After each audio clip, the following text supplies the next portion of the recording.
Hi friends, welcome back my YouTube channel. ಇವತ್ತು Amruthadhaare serial promo ನೋಡ್ಕೊಬರೋಣ. So ನಿನ್ನೆ ಎಪಿಸೋಡಲ್ಲಿ ಮಲ್ಲಿ ಮತ್ತು ಗೌತಮ್ ಮತ್ತು ಭೂಮಿ ಮಲ್ಲಿಯನ್ನು ಕೇಳ್ತಾನೆ, ನೀನು ಇಷ್ಟಪಟ್ಟು ಹುಡುಗನ ಮನೆಗೆ ಕರೆಸು ಅಂತ. ಅದೇ ಪ್ರಕಾರ ಇವತ್ತು ಮಲ್ಲಿ ಫೋನ್ ಮಾಡಿ ಸುನಿಗೆ ಹೇಳ್ತಾನೆ, ಮನೆಗೆ ಬಾ, ನನ್ನ ಅಕ್ಕ ಬಾವ ನಿಮ್ಮನ್ನು ನೋಡಬೇಕಂತೆ ಅಂತ.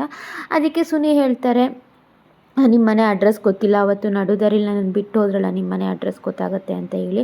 ಅದಕ್ಕೆ ಮಲ್ಲಿ ನಗಾಡ್ತಾ ಹೇಳಿದ್ಲು, ಲೊಕೇಶನ್ ಕಳಿಸ್ತೀನಿ ಬಾರಪ್ಪ ಮನೆಗೆ ಅಂತ. ಸೊ ಇಷ್ಟೆಲ್ಲ ಮಾತಾಡ್ಬೇಕಾದ್ರೆ ಇದನ್ನು ಜಯದೇವು ಕೆಳಗಡೆ ಕೂತ್ಕೊಂಡು ಕೇಳಿಸ್ಕೊಳ್ತಾ ಇರ್ತಾರೆ. ಬಾಸ್ ಬಾಸ್ ಬಾಸ್ ಅಂತ ಹೇಳಿ ಕೆಳಗಡೆ ಸ್ಟೆಪ್ಪಿಂದ ಇಳ್ಕೊಂಡು ಬರ್ತಾನೆ ಸುನೀಲು. ಆವಾಗ ಜಯದೇವು ಜಯದೇವ್ ಅಂತಲೇ ಹೇಳ್ಬೋದು. ಏನಪ್ಪ ಏನಾಯಿತು ಅಂತ ಕೇಳಿದಾಗ, ನೀವು ಹೇಳಿದ್ರಲ್ಲ ಆ ಹುಡುಗಿ ಮನೆ ಕಡೆಯಿಂದ ಫೋನ್ ಬಂದಿದೆ, ಸೊ ಅವ್ರ ಅಕ್ಕ ಬಾವ ನನ್ನನ್ನು ನೋಡಬೇಕಂತೆ, ಏನು ಮಾಡೋದು ಬಾಸ್ ಅಂತ ಕೇಳಿದಾಗ, ಅದಕ್ಕೆ ಜಯದೇವು ಇದೇ ಟೈಮಿಗೋಸ್ಕರ ಕಾಯ್ತಾ ಇರ್ತಾನೆ. ಹೋಗು, ನೀನು ಮುಂದೆ ಹೋಗು, ಆಮೇಲೆ ಏನು ಮಾಡಬೇಕು ಏನು ಅಂತ ನಾನು ಹೇಳ್ತೀನಿ ಅಂತ. ಸುನಿಗೆ ಒಂಥರ ಮಧ್ಯ ಇಕ್ಕಟ್ಟಿನ ಪರಿಸ್ಥಿತಿ. ಯಾಕಂದರೆ ನಿಜವಾಗ್ಲೂ ಪ್ರೀತಿ ಮಾಡಿದ ಹುಡುಗಿ, ಆಮೇಲೆ ದುಡ್ಡಿಗೋಸ್ಕರ ಪ್ರೀತಿ ಮಾಡೋ ಹಾಗೆ ನಾಟಕ ಮಾಡಿದ ಹುಡುಗಿ ಇವಳೆ. ಸೊ ಏನು ಮಾಡ್ತಾನೆ ಅಂತ ಹೇಳಿ ಮುಂದಿನ ಎಪಿಸೋಡಲ್ಲಿ ಕಾಯಬೇಕು. ಸೊ ಈ ವಿಷಯನ ಈಗ ಮನೆ ಬಾಗಿಲಿಗೆ ಬಂದಿದ್ದಾನೆ ಸುನಿ. ಸೊ ಬಾಗಿಲು ತಟ್ಟಿದಾಗ ಭೂಮಿ ಬಾಗಿಲು ಓಪನ್ ಮಾಡ್ತಾಳೆ. ಯಾರು ಅಂತ ಕೇಳಿದಾಗ, ನಾನು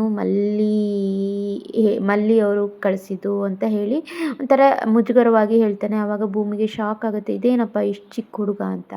ಆ ಪಕ್ಕದಲ್ಲೇ ಮಲ್ಲಿನೂ ನಿಂತ್ಕೊಂಡಿರ್ತಾನೆ. ಭೂಮಿಗೆ ಒಂಥರ ಶಾಕ್ ಆಗುತ್ತೆ, ಚಿಕ್ಕ ಹುಡುಗ ಅಲ್ವಾ, ಸೊ ಏಜ್ ಆಗಿದೆ, ಮಲ್ಲಿಗೆ ಸ್ವಲ್ಪ ಏಜ್ ಆಗಿದೆ, ಡಿಫ್ರೆನ್ಷಿಯೇಟ್ ಇದೆ ಅಂತೇಳಿ ನೂರಾರು ಗೊಂದಲಗಳು ತಲೆ ಮಾಡ್ಕೊಳ್ಳುತ್ತೆ. ಹಾಗೆ ಇಲ್ಲಿ ಮೇಯ್ನಾಗಿ ಕರೆಸಿರೋ ಉದ್ದೇಶ, ಇದ್ರ ಹಿಂದೆ ಬೇರೆಯವರ ಕೈವಾಡ ಇದೆಯಾ, ಮತ್ತೆ ಮಲ್ಲಿಗೆ ಮೋಸ ಆಗುತ್ತೋ ಏನೋ ಅಂತ ಹೇಳಿ ಗೌತಮ್ ಮತ್ತು ಭೂಮಿ ಕರೆಸ್ಬಿಟ್ಟು ಒಂದು ಸಲ ನಡೆ ನುಡಿ ಎಲ್ಲ ನೋಡಿಬಿಟ್ಟು ಬ್ಯಾಕ್ಗ್ರೌಂಡ್ ಎಲ್ಲ ತಿಳ್ಕೊಬಿಟ್ಟು ಮತ್ತೆ ಮುಂದಿನ ಕತೆ ನೋಡೋಣ ಅಂತ ಹೇಳಿ ಕರೆಸಿಟ್ಟಿರೋದು.